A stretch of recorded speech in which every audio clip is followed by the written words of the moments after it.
ஆனால் ஏற்கனவே இப்போ வாழைப்பழம்ன்றது நம்ம ஊர் தானே, நம்ம வார்த்தையாக இருக்கும் பொழுது நாம் ஏன் அதை இன்னொரு வார்த்தையை அதில் பயன்படுத்தணும்? எதுக்கு சொல்ல வரேன்னா, நம்ம சம்பிரதாயம்னு ஒன்று நல்ல முறையில் இருக்குச்சே, அந்த சம்பிரதாயத்தை விட்டுட்டோ வேறு ஒரு சம்பிரதாயத்தை நாம் ஏன் கையில் எடுத்துக்கணும்?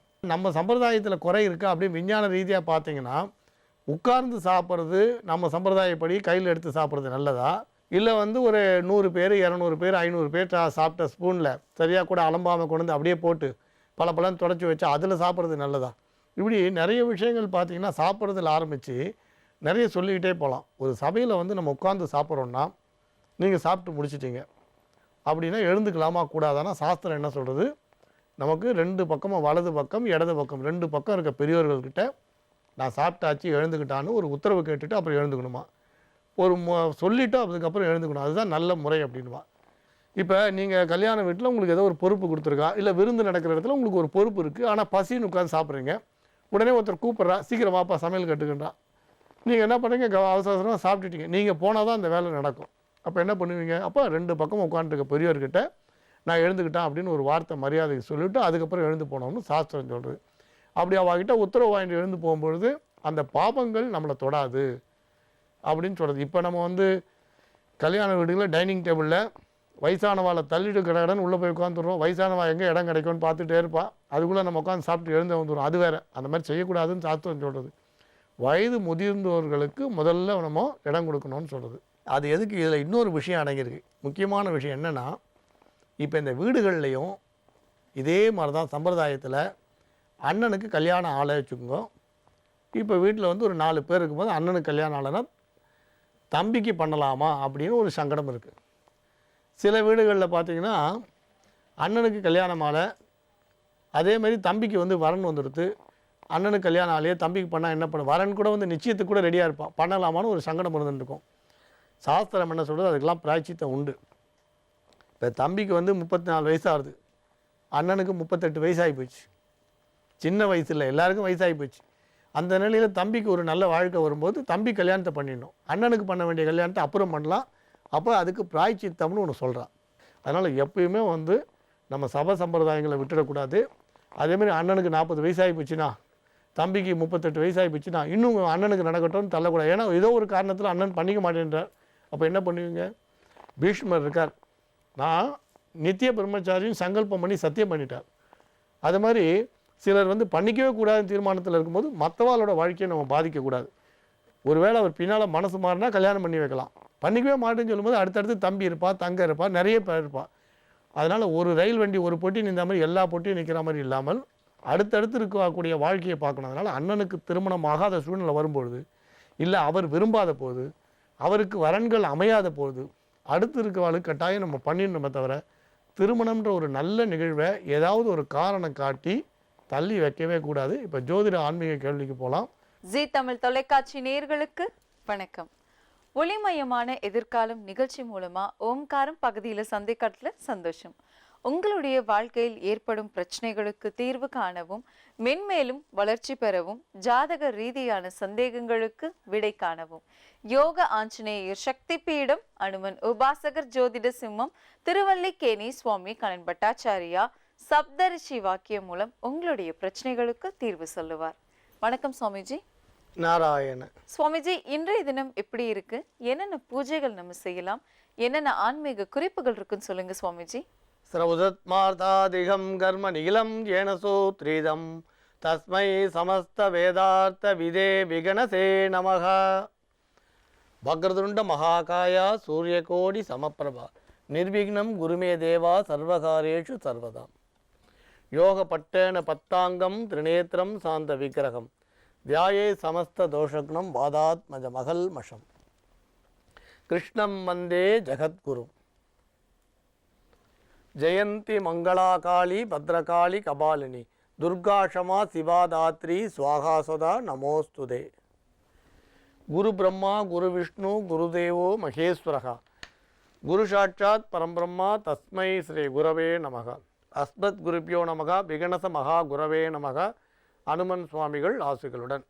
மங்களகரமான துர்மிகி வருடம் பங்குனி மாதம் 1 தேதி 14/3/2017 செவ்வாய்க்கிழமையான இன்று பல நல்ல ஜோதிட ஆன்மீக விஷயங்களை பார்க்கலாம். நாம் பொதுவாக ஆண் பெண் குழந்தைகள் விஷயத்தில் 2 காரணங்களால் எல்லாருமே ஆண் குழந்தையை விரும்புகிறோம். லௌகீக காரணம், 3வது ஆண் குழந்தை படித்து வளர்ந்து சம்பாரித்து நம்மளை காப்பாற்றும் அப்படின்னு ஒரு நம்பிக்கை வச்சுருந்தோம். முதல் 2 காரணம் நம்ம கோத்திரம் விருதி அடைகிறது. 2வது புத்துன்ற நரகத்திலேருந்து நம்மளை காப்பாற்றுறதுனால புத்திரன் அப்படின்னு சொல்கிறோம். அதாவது நம்ம இறந்த பிறகு நமக்கான காரியங்கள்லாம் பண்ணுறதுனால அதுக்கப்புறம் புத்துன்ற நரகத்துக்கு நாம் போகாமல் காப்பாற்றுறதுனாலையும் புத்திரன் அப்படின்னு சொல்கிறோம். ஆனால் இதில் அப்படி பார்க்கும்பொழுது ஏற்கனவே சொன்ன விஷயத்தை தான் திரும்ப சொல்கிறோம். பெண் குழந்தை பிறந்த பிறகு குழந்தைக்கு கன்னிகாதானம் அப்படின்னு நம்ம பண்ணி கொடுக்குறோம். அப்படி கல்யாணம் பண்ணி கொடுத்தால் அவளுக்கு மகாதானம் பண்ண புண்ணியம் கிடைக்கும், மோட்சத்தை அடைகிறான்னு சொல்கிறோம். அப்படி பெண் குழந்தையை கல்யாணம் பண்ணி கொடுத்து கன்னிகாதானம் பண்ணி கொடுத்து மோட்சத்தை அடைஞ்சிட்டான்னு சொல்லும்பொழுது மற்ற விஷயங்களை பற்றி பயப்பட வேண்டிய அவசியமே இல்லை. அதாவது நம்ம சொர்க்கத்துக்கு போகிறோமா நரகத்துக்கு போகிறோமான்ற கேள்வி வரும்பொழுது நரகத்திலேருந்து நம்மளை காப்பாற்றுறதுக்கு புத்திரன் தேவை. ஆனால் மோட்சத்துக்கே போகிறோம், சொர்க்கமாக வேண்டாம் நரகமாக வேண்டாம் மோட்சத்துக்கே போயிடணும் போது அப்போ நமக்கு இதெல்லாம் அவசியமே இல்லைன்னு சொல்லுவோம். அதனால் பெண் குழந்தை பிறக்கிறதுனால பயப்பட வேண்டாம். ஆனால் அதே நேரத்தில் ஆண் சந்ததியே இல்லைன்னா என்ன பண்ணலாம்? இல்லை பெண் குழந்தையும் கிடையாது ஆண் குழந்தையும் கிடையாது, அப்போ என்ன பண்ணுறது? அப்போ அபர காரியங்கள் நமக்கு அப்புறம் யார் அதெல்லாம் செய்வா? அந்த நீத்தார் நினைவு கடன் அப்படின்னு சொல்கிறீங்க இல்லையா, பித்ரு பூஜைகள்னு சொல்கிறோம் இல்லையா, முன்னோர்களுக்கெல்லாம் நம்ம பண்ணுறோம், அந்த மாதிரி நமக்கு யார் பண்ணுவா அப்படின்னு. இதில் வேறு சில பேர் கயால ஆத்ம பிண்டம் போட்டுக்கிறதுன்னு சொல்கிறான். ஆனால் நடைமுறையில் அதெல்லாம் சாத்தியம் இல்லை. சரி, அப்போ ஆண் சந்ததியும் இல்லை பெண் சந்ததியும் இல்லைன்னா என்ன பண்ணுறது? இல்லை நமக்கு இப்போ சில பேர் பாருங்கள் 85-90 வயசு வரைக்கும் இருப்பாள், பிள்ளை இருக்க மாட்டா, பொண்ணு இருக்க மாட்டா, பேரம் பேத்திலாம் கூட அவளுக்கு இருப்பாள். ஆனால் பிள்ளையும் பொண்ணு இருக்க மாட்டா. அவள் என்ன பண்ணுறது? பிள்ளையும் கிடையாது பொண்ணும் கிடையாது மாப்பிள்ளையும் கிடையாது, அந்த மாதிரி 90 வயசு ஆகி போச்சு வழுக்க. அப்போ பிள்ளைக்கு என்ன வயசு வந்திருக்கும்? 70 வயசு கூட இருக்கலாம். அப்போ அந்த மாதிரிலாம் 60 வயசு 70 வயசு ஆகி அவளை தவறிடுறான். இந்த மாதிரி இருந்தால் என்ன பண்ணுறது? அப்படி பேரன் பேத்தி பிள்ளை எதுவுமே இல்லாமல் குழந்தைகளே இல்லாத சந்ததி இல்லாதவளுக்கு என்ன எப்படி பண்ணுறதுன்னா பல பிரச்சனை வரும். சில பேருக்கு பெண் குழந்தைகள் மட்டும் இருந்தால் என்ன பண்ணுறது? இதெல்லாம் பிரச்சனை நிறைய இருக்கும். ஆனால் ஒரு விஷயம் என்ன கவனிக்கணும்னா, நமக்கான அந்த அபர காரியங்களை இறுதி சடங்குகளை 35 பேர் வரைக்கும் பண்ணலான்னு சொல்கிறான். அந்த லிஸ்ட் இருக்குது, யார் யாரெல்லாம் பண்ணலான்னு 35 பேர் சொல்கிறான். யாரெல்லாம் பண்ணலாம் அப்படின்றதுக்கு நிறைய சொல்லிகிட்டே வரான். இது ஒரு ஆச்சரியமான விஷயம். எதுக்கு இதை சொல்ல வரோன்னா, நிறைய பேர் தெரிஞ்சுக்கணுன்றதுக்காக சொல்கிறோம். அதனால் நம்ம நமக்கு பின்னால் சந்ததி இல்லைன்னு பயப்பட வேண்டிய அவசியமே இல்லை. சரி, கல்யாணமே ஆகாதவாளாக இருந்தால் என்ன பண்ணுவீங்க? இப்போ பிரம்மச்சாரியாகவே இருந்து போயிட்டார், அவருக்கு அபரகாரியம் பண்ணணும். அப்போனா அப்போ அவர் யார் பண்ணுவோம்? பிரம்மச்சாரியாக இருந்து அவருக்கு ஒரு 80 வயசு வச்சுக்கோங்க, 70 வயசு. அப்போ அவருக்கு தம்பியே கிடையாது, அண்ணா கிடையாது, பிரம்மச்சாரியாக இருந்து போயிட்டார், கல்யாணம் ஆகாதவர். அவர் என்ன பண்ணுறது? சரி, ஒரு பெண் கல்யாணம் ஆகாமையே போயிட்டா, கல்யாணமே ஆகலை, ஒரு 60 வயசோ 70 வயசோ, குழந்தைகளே இல்லை. அப்போ என்ன அவளுக்கு யார் பண்ணுவா?